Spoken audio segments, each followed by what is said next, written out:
La antropología filosófica, antropología, del griego, antropos, hombre, y logos, razón o discurso, filosófica, derivado del griego philein, amar, y sofía, sabiduría, se puede entender de varias maneras.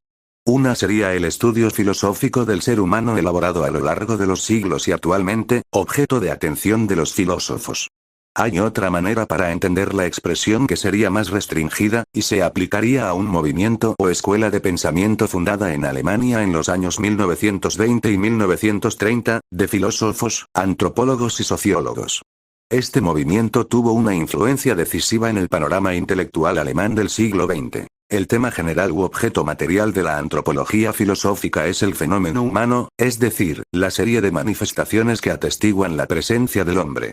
Interesan especialmente aquellas manifestaciones que entrañan un cierto enigma o paradoja, tales como el fenómeno del conocimiento científico, de los juicios de valor, de la libertad, de la comunicación interpersonal y de la religión. Su objeto formal, aspecto o ángulo especial que escoge la ciencia para estudiar el objeto material, reside en las características humanas que posibilitan dicho fenómeno.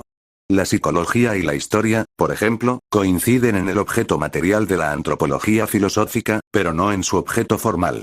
La antropología filosófica marca un punto de inflexión en la filosofía por medio de la crítica del idealismo y del dualismo cartesiano, con una concepción del hombre como una unidad física y psíquica.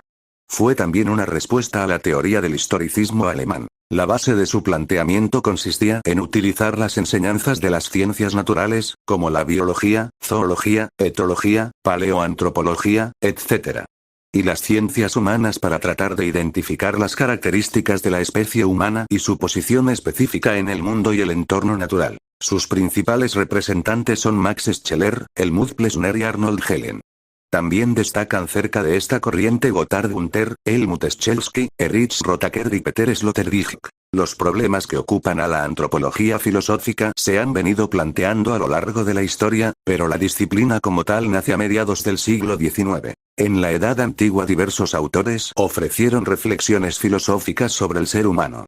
Como síntesis de sus ideas podemos evocar a algunos de ellos. Sócrates, quien propone una mirada reflexiva sobre sí mismo. Platón, quien sostuvo que el hombre tiene un alma unida a un cuerpo y necesita mover a ambos simultáneamente. Timeo, si bien el alma tiene el primado sobre el cuerpo. Cedón, República. Aristóteles en cambio, sostuvo que el hombre es una sustancia compuesta de cuerpo y alma. En la Edad Media reinó un período teocéntrico, en el que todo giraba en torno al concepto de Dios. Al hombre se le interpreta por su relación con Dios, visto como un ser creado por Dios a su imagen y semejanza, posesión de inteligencia y capacidad de amar. El hombre es considerado un compuesto de cuerpo y alma, y ésta es considerada algo de naturaleza espiritual, libre e inmortal. San Agustín se apoya en un argumento platónico y dice respecto a Platón: nadie como Platón se ha acercado tanto a nosotros. Cita requerida. En la Edad Moderna el filósofo francés René Descartes puso la certeza del conocimiento en la pura autocerteza de la conciencia, cogito ergo sum. El yo de la conciencia está seguro de su propia existencia antes que de la existencia del resto de las cosas. Con la conciencia Descartes no se refiere al hombre, sino a la pura razón. De este modo en el modelo cartesiano el ser humano se presenta como un agregado de dos realidades distintas e incomunicables. Por un lado la razón, la conciencia pensante, res cogitans, y por otro el mundo corporal extenso, res extensa. Con ello se niega a la unidad substancial entre cuerpo y alma espiritual en el hombre y la posibilidad de una interacción entre las dos substancias. Más tarde, Immanuel Kant contrapondrá los conceptos de naturaleza y persona. Según Kant, la persona posee conciencia moral y es el único ser que la posee. Kant define a la persona como la libertad e independencia frente al mecanicismo de la naturaleza entera.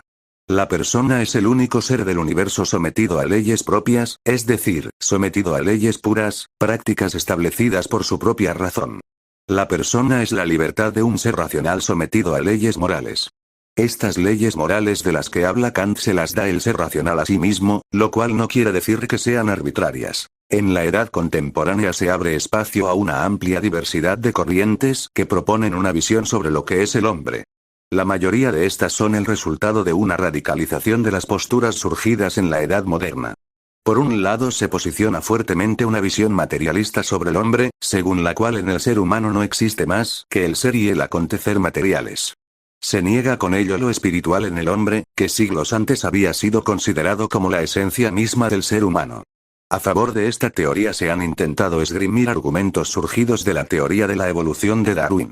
Por otro lado, la corriente existencialista ha negado que en hombre se dé una esencia que lo determine, abogando que el hombre es ante todo indeterminación y libertad pura. En esta doctrina se enfatiza la inmediatez de la experiencia personal y la autodeterminación de la propia existencia por parte de cada individuo, con el peligro de caer en el relativismo ético. Una tercera corriente muy fuerte surgida en la edad contemporánea para tratar el tema del hombre es el personalismo. Esta corriente filosófica busca poner el énfasis en el significado del ser personal del hombre y su apertura constitutiva hacia los demás.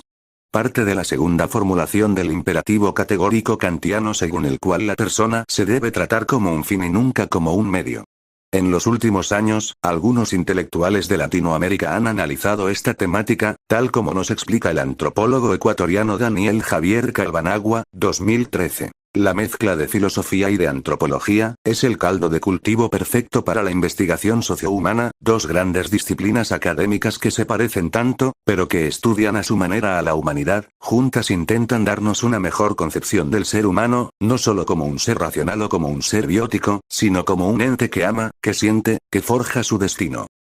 Podemos empezar enumerando tres tesis: naturalismo o monismo, esencialismo o dualismo, y las contribuciones de la filosofía hermenéutica. Naturalismo o monismo antropológico. Según esta tesis, no hay una diferencia esencial entre el hombre y el animal, sino diferencias de grado, de modo que la vida superior del hombre resulta ser una forma más desarrollada, perfeccionada o evolucionada de la serie animal. Las formas más altas de la vida humana, pensamiento, lenguaje, arte, etc., no son más que las resultantes genéticas de procesos inherentes a las manifestaciones más elementales. Las dos variantes de esta teoría son la concepción mecánico-formal, y la concepción vitalista.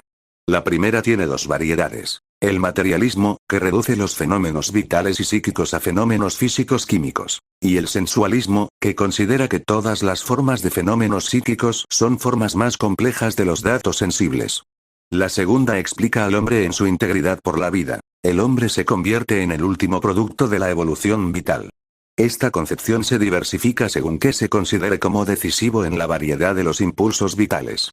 Algunos le dieron importancia a los impulsos nutritivos, otros a los impulsos de poder y otros a los impulsos sexuales. Esencialismo o dualismo. Esta tesis afirma que el hombre se distingue esencialmente, y no puramente de grado, de los demás seres vivos, pues en él hay un principio que le pertenece en exclusividad y que entraña la posibilidad de una separación radical entre el hombre y el animal. El principio que diferencia al hombre puede concebirse de distintas maneras. Según el hombre es el que razona al animal, en cambio el animal por no tener raciocinio no puede razonar al hombre. Según autores del mundo antiguo y medieval, la diferencia básica entre hombres y animales está en el hecho de que el hombre poseería un alma espiritual, no reducible a los elementos materiales que componen el cuerpo humano. Hermenéutica. El hombre no es algo que viene dado esencialmente, sino que se configura a través de sus relatos, mitos, narraciones, saberes, creencias y construcciones culturales. En todo esto tiene una importancia capital el lenguaje, que le brinda la posibilidad de expresión y de sentido, pero también le muestra sus límites. El hombre no está atado a algo fijo o estático, sino que se va configurando. El ser humano se debe a un desarrollo temporal, historia, y a la vez a un proyecto que le configura como alguien en desarrollo, nunca acabado. En esta historicidad, el hombre no es un espectador imparcial de los fenómenos, sino que se ubica frente a los mismos desde presupuestos heredados tradición, que le orientan.